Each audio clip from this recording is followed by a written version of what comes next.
뉴스테인먼트 이슈 잇 수다 시간입니다. 미국에서 가장 존경받는 공화당 보수 원로 밥돌 상원의원을 기억하시나요? 특유의 언변과 연필을 꼭 쥔 마비된 오른손이 트레이드 마크처럼 미국민들의 사랑을 받았던 정치인이신데요. 올해 무려 98살을 맞은 이 어르신께서 인터뷰를 통해 나는 여전히 트럼프 빠라고 고백했습니다. 캔자스주의 대표 정치인인 밥돌 상원의원은 공화당 최고위 원로 중 몇 안 되는 트럼프 옹호파입니다. 실제로 밥돌 상원의원은 2016년 대선 당시 유일하게 트럼프 당시 후보에 대한 지지 선언을 하고 트럼프 전 대통령이 대선 후보로 지명된 전당대회에 참여한 원로이십니다. 밥돌 의원은 USA 투데이지와의 인터뷰에서 나는 아직도 트럼프 빠돌이야. 그런데 이제 좀 힘이 빠졌네 라고 말했습니다. 밥돌 의원은 현재 폐암 투병 중이신데 자신의 상태를 트럼프드 아웃, 그러니까 직역하면은 숨이 차다, 트럼퍼지만 트럼프드 아웃 됐다고 우픈 농담을 던지셨습니다. 정말 100살 넘게 돌처럼 단단하게 오래 사셨으면 좋겠습니다. 밥돌 의원은 지난 대선에 대해 결과론적으로 트럼프 대통령이 패배한 것은 패배한 것으로 넘어가면 좋겠다고 웃음을 지으며 말했다고 합니다. 그리고 트럼프는 아직 젊기에 자기는 누려보지 못한 엄청난 인기를 받고 있기에 2024년에 충분히 잘 싸울 수 있다고 밝히셨습니다. 현재 워싱턴 DC 워터게이트 아파트에 살고 있는 밥돌 의원은 죽기 전에 고향인 캔자스를 한 번 더 가보는 것이 소원이라고 말씀하셨는데요. 96년도 대선에 나섰다가 빌 클린턴에게 패했던 이분이 대통령이 됐다면 미국의 역사가 어떻게 바뀌었을까? 역사의 가정은 없지만 많이 궁금하네요. 아까 말씀드렸다시피 밥돌 의원은 오른팔을 쓰지 못합니다. 2차 대전에 참전했다가 동료를 구출하는 작전을 펼치다 엄청난 부상을 당했는데요. 오른쪽 어깨가 부서지고 목과 척추가 골절되고 목 아래부터 신장까지 수십 개의 파편이 박혀 있습니다. 군의관들은 그가 곧 숨을 거둘 것이라고 생각했는데 기적적으로 생존했습니다. 하지만 오른쪽 팔은 마비돼 쓰지 못하게 됐습니다. 그는 이후 캔자스주에서 검사로 활약하다 1961년 정치에 입문해 61년부터 69년까지 연방 하원의원, 69년부터 96년까지 무려 약 40여 년 동안 연방 의원을 지냈습니다. 두 번째 부인인 엘리자베스 돌 역시 정치인으로서 노동부 장관 등을 역임하고 노스캐롤라이나주 연방 상원의원으로 활약했습니다. 밥돌 의원님 오래오래 사시길 기도하겠습니다. 자, 훈훈한 소식 전해드렸는데 바로 빡치는 소식 전해드리겠습니다. 물가 얘기만 하면 혈압이 올라가는데 잠깐 뒷목 잡고 시작하겠습니다. 바이든 대통령이 물가가 올라 장사도 안 되고 남는 것도 없고 종업원 구하기도 하늘의 별 따기인 식당 업주가 하는 호소에 그러면 종업원 월급이나 한번 올려보라는 식으로 대답해 구설에 올랐습니다.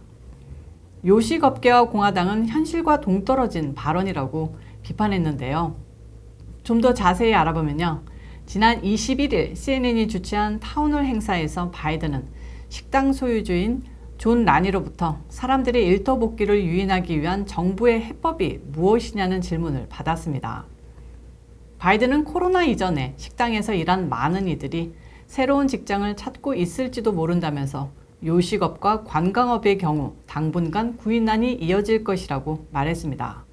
그냥 거기까지 했으면 반이라도 갔을 텐데 이 양반이 질문자를 향해서 팁을 빼고 시간당 7 내지 8달러를 받던 종업원들을 구하려면 이제 15달러나 그 이상을 줘야 한다는 점을 알게 될 것이라며 이미 그렇게 지불하고 있을지도 모르겠다고 말했습니다.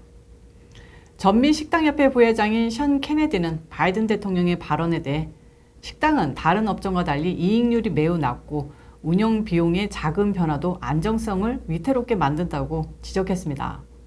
또 대부분 지역에서 임금이 올라가고 있다면서 수백만 명의 노동자가 부족한 상황에서는 임금 인상만으로 문제를 해결할 수 없다고 말했습니다. 그냥 shut the 입 하고 백악관이나 계시지 무슨 국민들과 소통을 하신다고. 참, 바이든 대통령도 괜히 덜컥 까말라 해리스 언니한테 대통령직 돌아가지 않게 그냥 오래오래 최소 앞으로 3년 반 동안 만수무강하시길 빕니다. 그리고 바이든 대통령 소식 하나 더 전해드리겠습니다. 이분께서 돌아다니는 일에 재미가 붙으셨는지 오늘은 취임 후 처음으로 지방선거 지원 유세에 나섭니다. 바로 제가 사는 버지니아주 주지사 선거의 민주당 후보 테리 맥컬리프를 위한 일인데요.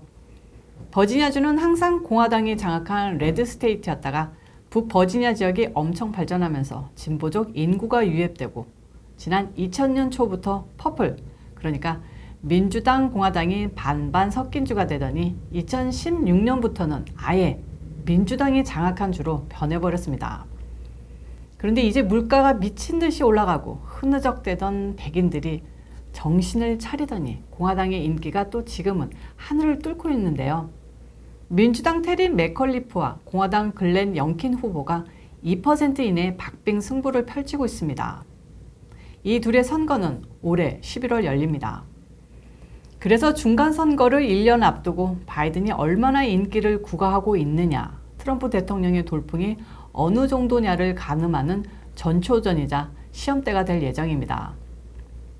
맥컬리프에 맞서는 글렌 영킨 후보는 정치 경력은 그리 길지 않지만 엄청 돈 많은 분으로 들었는데요.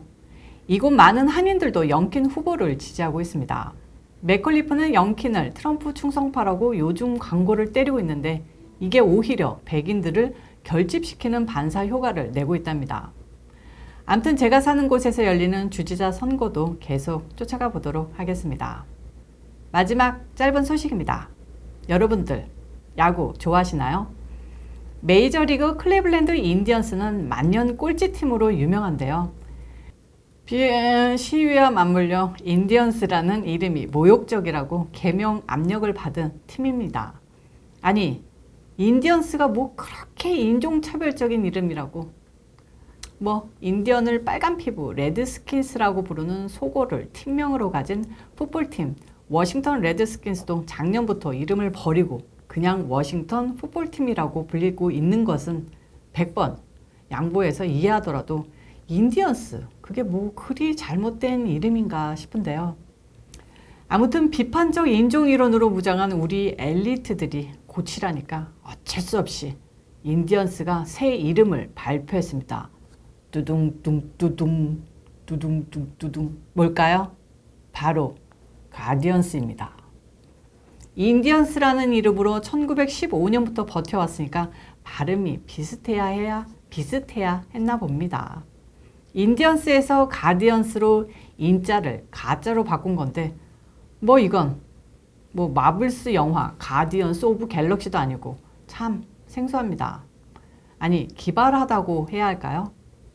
아무튼 발표에 따르면 수호자라는 의미를 지닌 가디언스라는 새 명칭은 클리블랜드시의 달인 호프 메모리얼 대교에 조각된 교통의 수호자에서 따왔다고 전했는데요.